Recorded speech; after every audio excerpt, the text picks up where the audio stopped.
Can you imagine? 12 people crammed into a hut less than 13 feet wide. They came to America thinking they could escape poverty, but instead ended up living in a living hell, where 20 people had to share even one bathroom. This isn't a battlefield nor a refugee camp.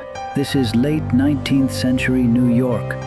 What's even more ironic is that these red brick buildings, shrouded in blood and tears, are now the most expensive addresses in New York.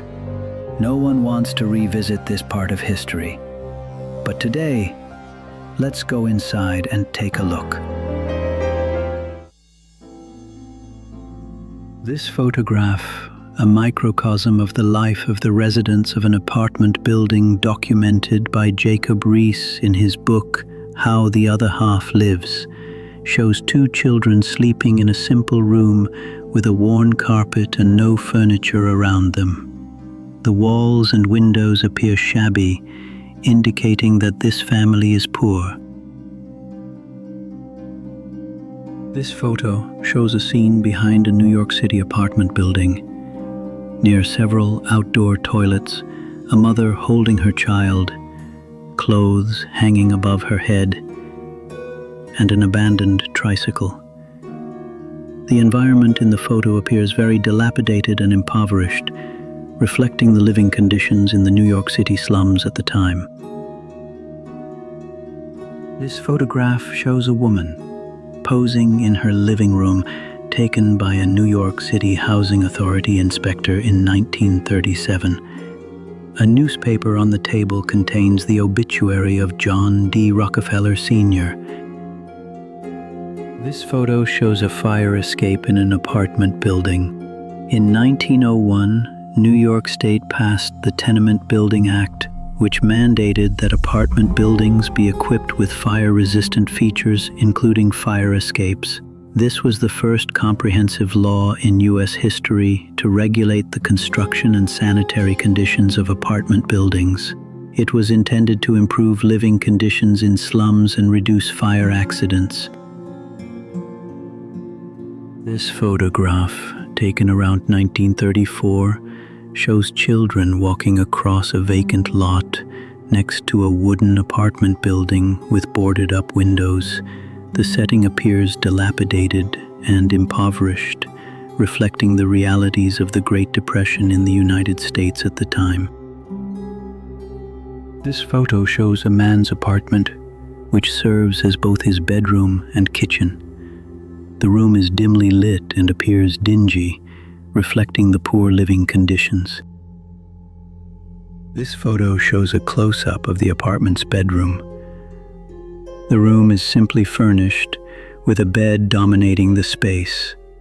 The bedding on the bed appears a bit messy, and the overall environment reveals a simple living atmosphere.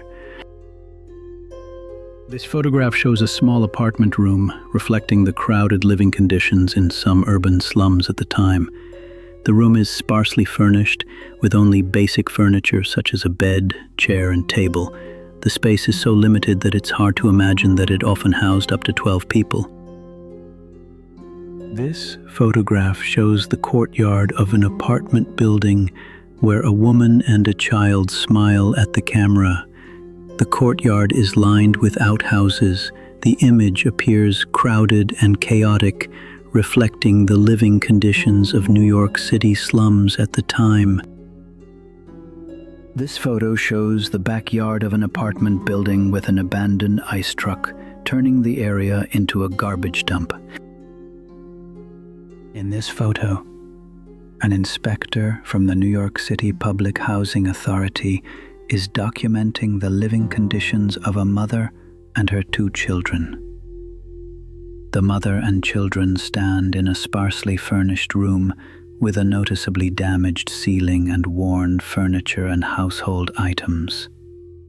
The children appear curious or uneasy, while the mother appears concerned. This photo reflects the living conditions of some families in public housing at the time. In this photo, a young boy stands in front of the Paramount laundromat on the ground floor of an apartment building on the Upper West Side.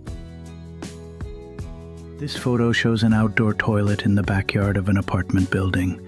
The toilet looks quite simple, made of a few wooden boards, with the door open and looking a bit shabby.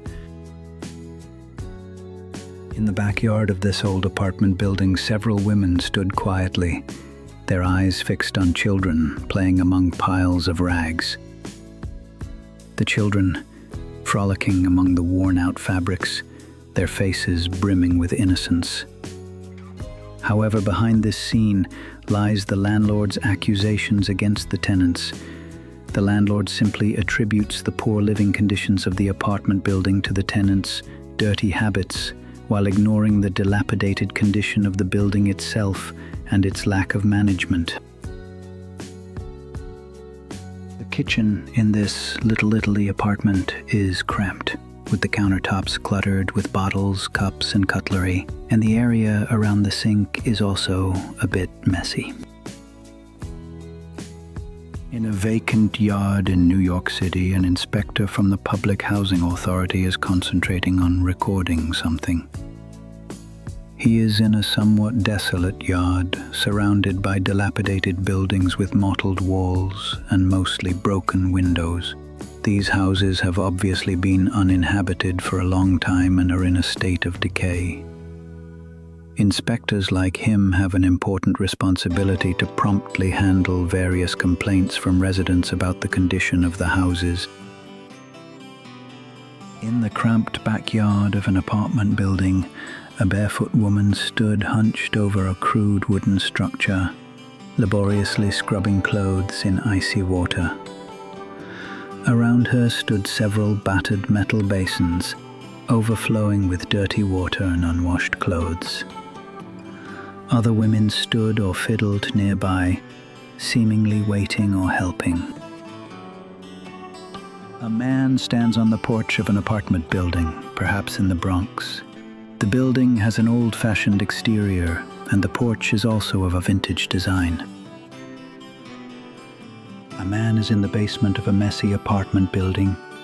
He holds a candle in his hand, and the weak candlelight flickers in the dim space, illuminating the various miscellaneous items and worn-out clothes piled around him. This is a rear view of a dilapidated apartment building. Several wooden structures appear quite dilapidated. The walls are mottled and most of the windows are dilapidated, some even without glass. There are many wooden barrels and sundries piled on the ground, which looks messy and disorderly, showing the desolation and dilapidation of this area. In this photo, a man is in the kitchen of his apartment with a smile on his face. The kitchen looks a bit old and dimly lit, with some sundries and bottles and jars placed around it. In this photo, a little boy poses for a photo in the backyard of his apartment. The backyard looks a bit shabby, with a brick wall and a simple ladder, as well as some debris and a dilapidated shed next to it. This photo shows the chaotic environment of the apartment building area. Many clothes are hung on crisscrossing ropes, which are quite messy between the buildings. In a tenement in New York City, a young girl carefully cares for her sick father by his bedside. The already overcrowded living conditions make it easy for disease to spread. It's a sad reminder of the cholera epidemic of 1849, which claimed 5,000 lives, many of them impoverished immigrants.